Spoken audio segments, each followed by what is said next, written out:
What is going on, everyone? Lauren Sisler here, hanging out on, well, it's week 7 of the SEC college football season. Happy bye week if you're an Auburn fan.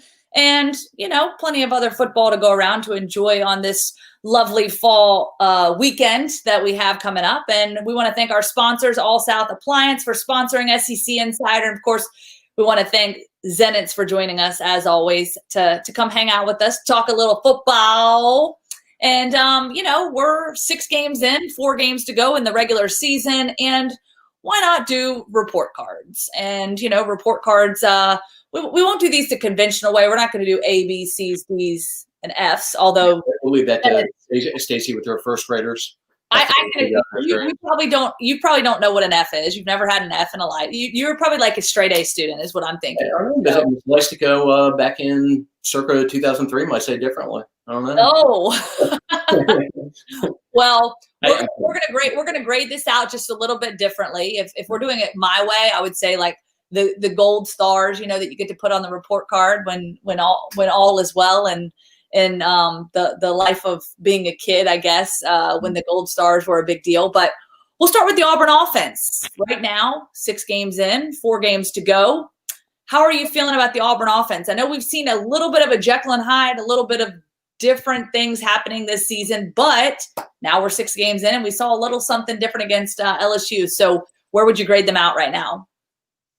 I think they're still a work in progress at this point, but obviously coming off their best overall performance of the season, specifically from the quarterback and Bo Nix. So it goes out against an LSU defense that, despite their struggles this year, still has a lot of talent within that group and puts up a season high in terms of passing yards with 300, has 4 total touchdowns, and has not only his best overall game of the season, but probably the best overall game of his Auburn career, enough so that he got that nice little low 5 from Gus Malzahn after his final touchdown pass. And then to go along with that, you obviously have a really promising true freshman running back in Tank Bigsby, who's run for right around 460 yards over these last 4 games, and then have a receiver group led by Seth Williams that continues to do some good things. So Seth came into the year with early round draft grades, second round draft grades from at least some NFL evaluators, and has justified that through the early part of the year with performances like what he did against Kentucky, what he did against Ole Miss with 150 yards and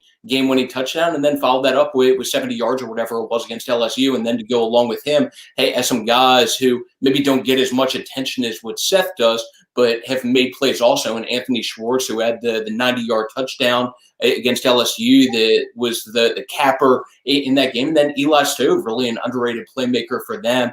And within this conference, a guy who has, I want to say, 3 touchdowns at this point, made some plays in that game against LSU.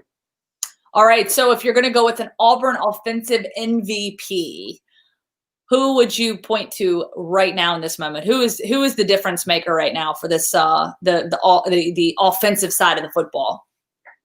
Yeah, so Seth Williams would be an easy route to go, but I'll go Tank Bigsby. Tank's an obvious one.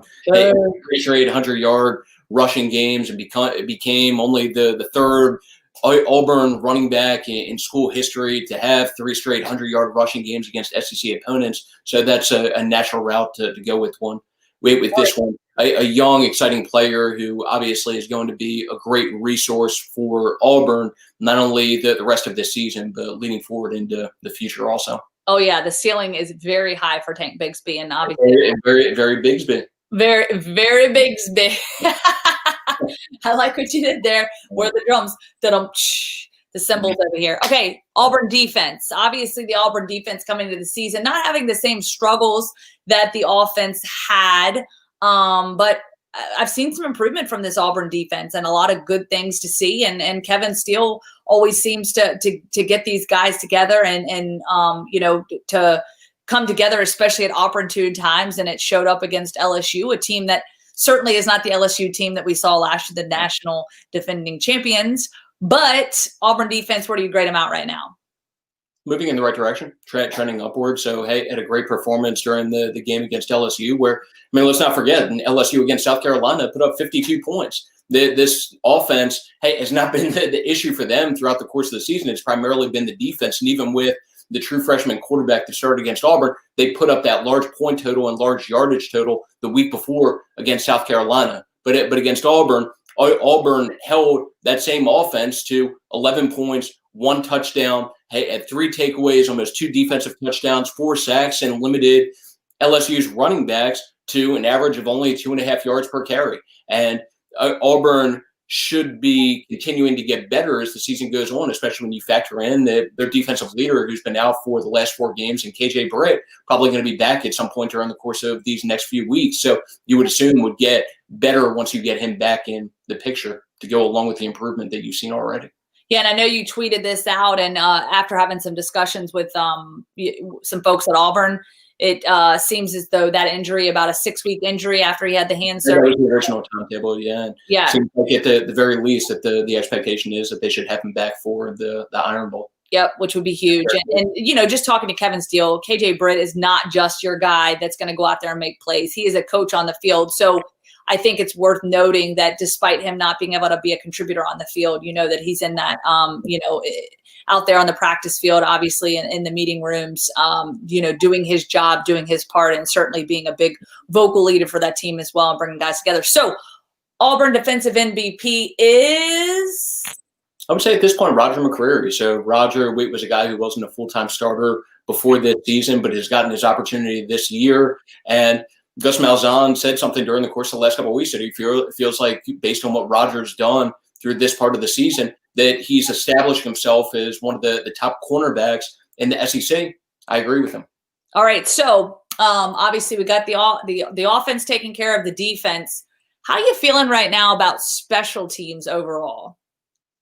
I would say solid. So, hey, I think it's only 1 missed field goal at this point, had missed extra point, but overall been pretty dependable in that department. And then you have the guy that we've talked about already in Tank Bigsby, who's providing some big play potential from a kick return perspective. And if not for a questionable call, we would already have a kick return for a touchdown on the board for this season. Okay, so we'll look at the schedule. Next Saturday at Mississippi State, 3:00 on SEC Network. And then the rest of the schedule goes as follows. November 21st versus Tennessee. So they're back home. Then they travel to Alabama on November 28th for that Iron Bowl matchup. And then, unlike previous seasons, we do have that one more game heading into before the SEC championship kicks off. So that's been pushed back another week. So December 5th versus Texas A&M at home. Texas A&M, obviously a very tough team. I just covered them against Arkansas last week at Kyle Field. And, so I would say, obviously, the back half of their schedule, the remaining 2 games certainly pose the largest threat for this Auburn team. What are your thoughts? That they have 2 difficult games to end the year, but at the same time, they're in good position right now to be 6-2 going into the Iron Bowl with those games coming up against Mississippi State and Tennessee. Yep. Good stuff. So that could obviously, it's just interesting. The landscape of the SEC is so much different right now, any given week, and I know it's kind of, the thought process is always like any given day if a team plays their best ball, but we have seen a lot of uncertainty like we have in this 2020 year in general. We've seen a lot of uncertainty from, the SEC schedule and really every week. So, it's one of those things. I mean, the crazy part with Auburn, not to cut you off, I mean, this kind of sums up 2020 to me in terms of just, hey, how crazy this year has been just overall and even just from a football perspective. So look at Auburn these last 3 weeks. You have Auburn losing to South Carolina. The week after that, South Carolina then goes out and loses by 28 to LSU. And then guess what? The following week after that, you have Auburn beating LSU, the same team that had just beaten South Carolina, who had beaten Auburn by 37. Yeah. Well, and when you see that as a player, as a coach, as part of this program, you're an Auburn team. You have 2 losses right now on the season, but there still has to be a lot of, hope that if you can go out, obviously run the table, that changes the whole landscape and perspective. But that still has to give you some sort of positive, juice going into this back half of the season, knowing that despite having 2 losses, everyone is beating each other up. So it's going to make for an interesting close to the regular schedule for sure. Yep, and once again, I have 2 winnable games coming up, so have a solid chance to be 6-2 going into the Iron Bowl. No doubt about it. Appreciate you, Matt Zenitz. Enjoy the bye week. Appreciate you as always. And we appreciate our sponsor, All South Appliance. proud sponsor of SEC Insider, inviting you to visit us online at myallsouth.com or at any one of our showrooms across Alabama, Tennessee, and Florida.